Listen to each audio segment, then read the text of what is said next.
And now CCW News presents Holy Crap! This is actually happening! Merry Happy Edition, December 25th, 2024. I'm Chuck U. Farley. It's the Christmas season, and you know what that means. Another pork-filled omnibus bill and empty threats to shut down the government, which for many of us would be a welcome Christmas miracle. But gaslighting tactic du jour is that Republicans voted against a bill that they had actually already approved way back in March, but Chuck Schumer sat on it so that he could add it to the 1,547-page Porkzilla bill and then say that the evil Republicans hate kids with cancer. Thanks to the real free press, now known as Twitter X, Community Notes, and Doge, the U.S. voters were given a bit of an insight after Vivek Ramaswamy did what no member of Congress outside of Rand Paul bothered to do and actually read it. Both shared some of the ridiculous things that we were supposed to pay for, and these included, but were not limited to, and I swear on the Northern Star that I am not making any of these up, a 40% pay raise for themselves, $8 billion for a new sports stadium in Washington, D.C., an extension in funding for the Global Engagement Center, the wing that pressured social media companies into vast censorship and propaganda during COVID, exempting the Department of Commerce from the Freedom of Information Act for totally legit reasons, I'm sure, funding for 12 new bioweapons labs, $75 million, quote, for the construction or maintenance of shaded fuel breaks in the Pacific regions, end quote. $12 million for a Las Vegas pickleball complex, $4.8 million on Ukrainian social media influencers, $3 million on girl-centered climate action in Brazil, $2 million to study kids looking at Facebook food ads. No word on how much funding will go into finding kids active on Facebook. $419,000 to study the loneliness tendencies of cocaine-addicted rats. $289,000 to create safe spaces for birdwatching groups. And $10,000 for drag queen ice-capades. The list goes on to the tune of nearly $2 trillion I can't afford eggs or pay rent extorted tax dollars. After Elon Musk threatened to personally fund campaigns to primary every member that voted for the Porkopolis bill, the House magically whittled it down from over 1,500 pages to a slightly more kosher 116 can-kicking pages. Speaking of evil, now that the Biden crime family is gearing up to finally haul Joe's corpse from the White House, legacy media and his babysitters are finally admitting what we've all known and said since 2018. Biden's brain is totally gone.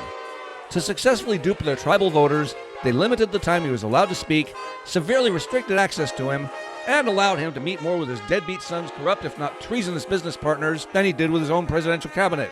We will never know the true cost of this malarkey, but that was the point all along, wasn't it? And it only gets better from there. While the brain donor-in-chief napped his way through an ice cream-infused pretend presidency, his puppet masters doled out $300 million in government contracts to Reuters to ensure the cover-up stuck. Meanwhile, they sicked 11 federal agents to investigate Tesla, SpaceX, and X-Twitter, not for any particular reason, but just in hopes they could find something, anything on their new enemy, Elon Musk, who has the audacity to engage in free speech.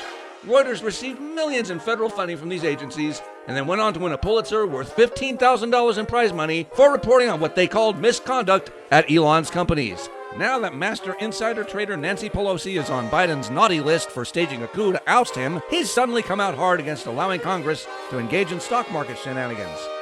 No one should get rich using their position to manipulate the stock market, he says. Come on, man. Lawmakers should get rich via shady foreign deals through shell companies like he did. The skies of New Jersey are still filled with all sorts of drone traffic, causing panic and wild speculation, ranging from sniffing for nukes to alien invasion, all while the U.S. military says that they have no idea what's going on and there's nothing to worry about. Yes, both in the same sentence. Seriously, nothing is all we know for sure. After Trump jokingly threatened massive tariffs and then to make Canada the 51st state if they couldn't handle it, their black-faced dictator Trudeau has vowed to spend $1 billion on border security to keep us out and their own imported criminals in. Their preparations are to include helicopters, drones, mobile surveillance towers, and even dog teams. We'll take it. Hopefully soon we'll have it. Speaking of theater kid tyrants, the bird flu has magically decided to transfer to humans, and there have been 65 whole cases throughout the globe. After a few dozen avian and bovine cases and one single human case reported in the Americas, the hairspray Hitler of California, Gavin Newsom, declared a state of emergency, once again ensuring he'll have the power to force masking, shut down schools and businesses, and lock you in your homes while he dines mask-free in luxury far away from you tax-paying riffraff. To round out the holiday season, archaeologists in Demre, Turkey were excited that they may have finally found St. Nicholas's grave after nearly 1,700 years of speculation and searching. Where is it, you ask? Surprisingly, 6 feet under the Church of St. Nicholas. I swear I am not making this up. Perhaps the crack team of researchers who were broadcasting that they found Santa's corpse just in time for Christmas can also tell us what the heck is flying above Jersey. For CCW News, this has been Holy Crap, This Is Actually Happening. I'm Chuck U. Farley. Merry Christmas, and may God be with you and yours.